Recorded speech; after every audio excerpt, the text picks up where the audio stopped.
Vous écoutez Écris-moi un voyage, le podcast des éditeurs de voyages, présenté par Clémentine Rulot et Clara Perrault.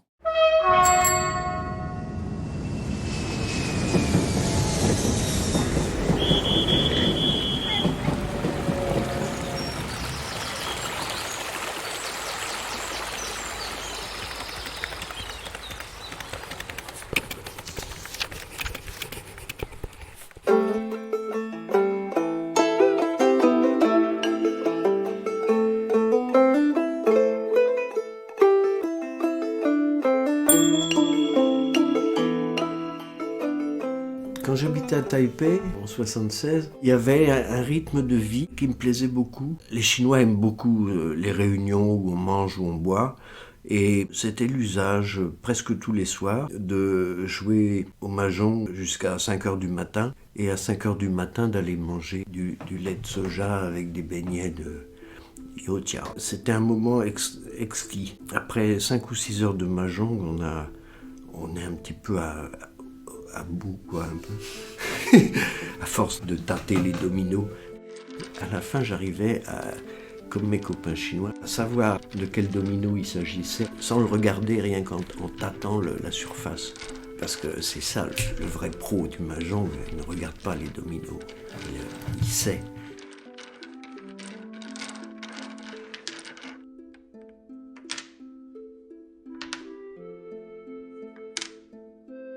Hubert Delahaye, vous avez passé votre vie professionnelle au sein du Collège de France, dans le domaine de la sinologie. Vous avez été attaché à la chaire d'histoire sociale et intellectuelle de la Chine de Jacques Gernet, puis aux instituts d'Extrême-Orient en tant que maître de conférences. Spécialiste de la Chine, vous vous êtes naturellement intéressé à leurs voisins japonais. Histoire de mer, lettres d'Ogura, de thé et d'amour, la statue de Shao Jue, Hubert Delahaye, vous avez publié ces 4 ouvrages à l'Asiathèque. Vous sillonnez les mers. Vous enseignez l'art de thé japonais, vous vous imprégnez de l'ambiance des campagnes et vallées japonaises, et parfois même, comme dans votre dernier recueil de nouvelles, La statue de Shao Jue, vous incarnez un écrivain chinois dans une tentative délibérée, vous le dites vous-même, d'appropriation culturelle. Alors, écrivain de fiction, écrivain de voyage, ne seriez-vous pas les deux, Hubert Delahaye ? Nous allons essayer ensemble de décortiquer votre œuvre et de démêler le réel de l'imaginaire. Alors déjà, vous considérez-vous comme écrivain de voyage ou bien comme écrivain de fiction ? C'est difficile à dire. C'est pas trop mon truc de les carnets et les choses comme ça, parce que j'ai peur que le temps qu'on note, quelque chose se passe et qu'on ne l'a pas vu passer. Quelque chose de plus, quelque chose d'autre. Je préfère avoir un souvenir inexact, augmenté, fictionnalisé, plutôt que d'avoir des notes de terrain, comme on dit en archéologie. Parce que ce qui compte, c'est pas seulement ce qu'on a vu, c'est aussi ce qu'on a ressenti, qu'on n'est pas dans une réalité scientifique. En fait, les choses scientifiques, je les ai publiées professionnellement. Quand on n'est pas dans ce cadre académique et qu'on voyage pour soi, on a une liberté supplémentaire qui fait qu'on n'a pas besoin de justifier tous les 3 mots avec des notes et des machins. On a la liberté aussi de s'approprier tel souvenir, tel moment. C'est un trésor, cette liberté qu'on a de déformer un peu un récit de voyage pour montrer non pas ce qu'on a vu, mais ce qu'on a ressenti. J'aime bien ça.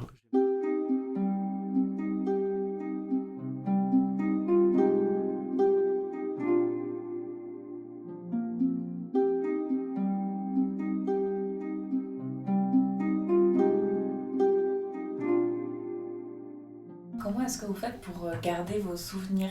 Qu'est-ce qui rend vos textes si précis et empreints de cette ambiance de l'étranger ? Parce que je trouve par exemple que pour Lettres d'Ogura et de thé et d'amour, on ressent vraiment, on sait dans quel pays on est, on retrouve l'ambiance qu'on retrouve dans des textes d'auteurs japonais. Et je trouve ça vraiment impressionnant et j'aimerais savoir du coup comment est-ce que vous gardez ces souvenirs-là ? Est-ce que vous écrivez sur place ? Je préfère un souvenir flou ou inexact à des traces. J'ai presque pas de photos, par exemple. Bon, c'était pas mon souci. J'ai presque pas de photos, j'ai presque pas de choses concrètes, de notes, de choses comme ça à consulter, parce que un souvenir flou est intéressant parce que il demande à être complété, à être un peu fouillé, avec les risques que ça représente, les risques d'erreur, les risques de dérapage dans la fiction, de choses comme ça. Ces dérapages n'arrivent pas par hasard, ils sont aussi un mélange de la réalité, d'une réalité qui s'est passée et de l'idée que je m'en suis faite.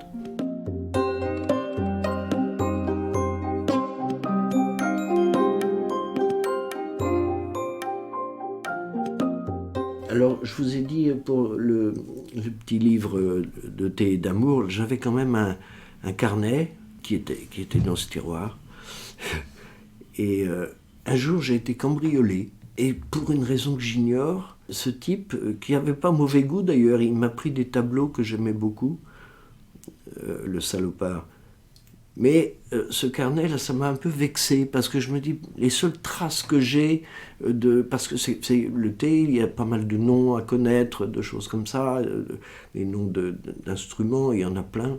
Ça m'a vraiment vexé. Je me suis dit, bon, bah, tant pis, je vais quand même faire vivre cette histoire en racontant des histoires de thé ou de ces moments-là.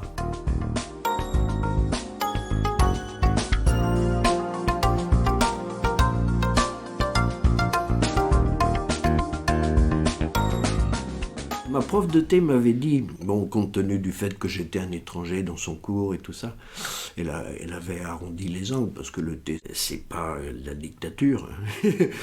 Ce qui est important, c'est le goût du thé.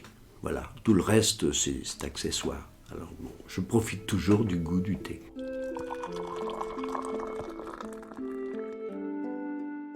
Justement, vous nous parlez du coup de votre professeur de cérémonie du thé. Oui. Donc on voit qu'il y a beaucoup de votre histoire personnelle dans vos récits. À quel point est-ce que vous les romancez, ces récits ? Quelle est la part de fiction qui doit y figurer selon vous et vice-versa, quelle part de réalité ? Je vais vous donner l'exemple concret de ce livre. Tout ce qui concerne le thé est arrivé, c'était bien ça. Et tout ce qui ne concerne pas le thé dans ce livre-là, je l'ai inventé. Tout ce qui concerne l'amour, vous l'avez inventé. Oui, je pense que c'est plus beau comme ça. Et pour Lettres de Goura, il y a aussi une part de réalité qui est assez forte dans ces récits ? Les Lettres de Goura, c'est une histoire un peu bucolique. C'est un drôle de livre. En fait, j'ai commencé à l'écrire à Ogura. J'avais le spectacle sous les yeux, alors qu'est-ce que je pouvais faire d'autre que le décrire et imaginer la dramaturgie de tous ces êtres vivants, ces plantes, ces gens, le manège de chacun, les routines. C'est sans doute le récit le plus vrai au sens réel que j'ai écrit, mais c'est venu tout seul. D'ailleurs, je dû l'écrire en 1 mois ou 2. C'était l'été. Il faisait une chaleur à crever quand j'ai commencé à habiter à Ogura. Et j'ai vu passer comme ça quelques saisons. C'était un moment de grâce. Comment est-ce qu'un carnet aurait pu rendre ça ? Je veux dire, ça se raconte, ça ne se note pas, ça avance tout seul, des récits comme celui-là. Et tout est strictement vrai dedans.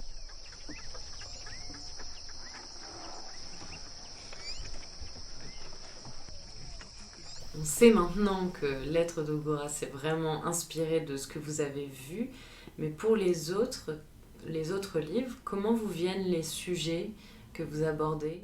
La curiosité avant, l'étonnement et le souvenir, un souvenir qui débarque. Après, on tire sur le fil et puis tout le reste vient. Quelquefois, le fil se casse, alors on invente. Je le disais au début de notre conversation, la statue de Xiaojue, c'est un ouvrage particulier dans votre œuvre. Oui. Vous imaginez que ce livre est la traduction d'un recueil en chinois qui n'a en fait jamais existé. Exact. Et c'est comme si vous inventiez le texte et son auteur. Donc vous créez un personnage qui, à la suite, va créer des personnages. Donc ça, je trouve ça vraiment original. Et donc dans cette mise en abîme littéraire, je garde en tête que vous adoptez une culture qui n'est pas la vôtre, donc celle d'un auteur chinois, et à quels outils littéraires vous faites appel pour écrire ce genre de livre? Je ne sais pas si c'est pas... C'est peut-être à moi aussi, hein. Le doute subsiste. C'est de l'appropriation culturelle, mais c'est pas... c'est pas... J'ai rien piqué.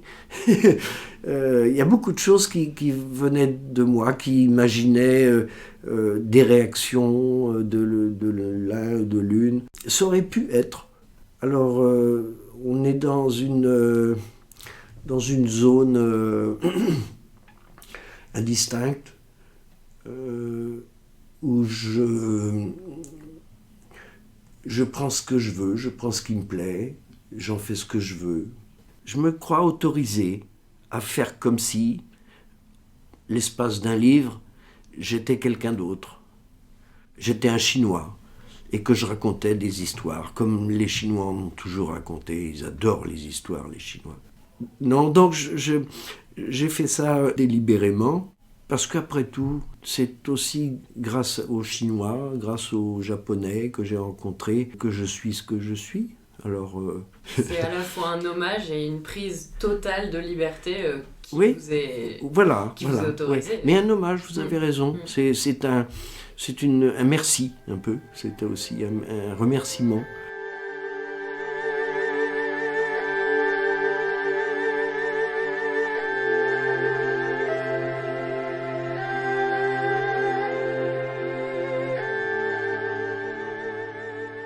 On a une dernière question et ça me fait rire parce que je vois là dans vos livres qu'il y a un livre de George Orwell qui dit « Pourquoi j'écris ?»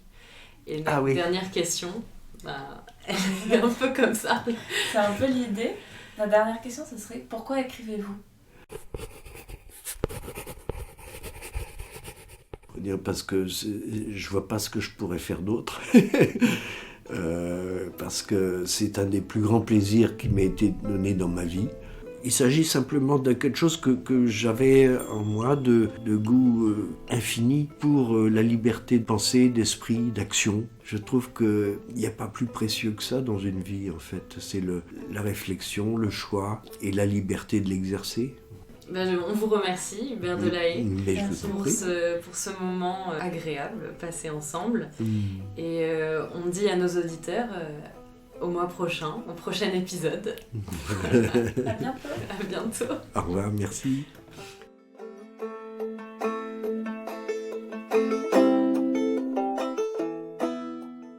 C'était Écris-moi un voyage, le podcast des éditeurs de voyage.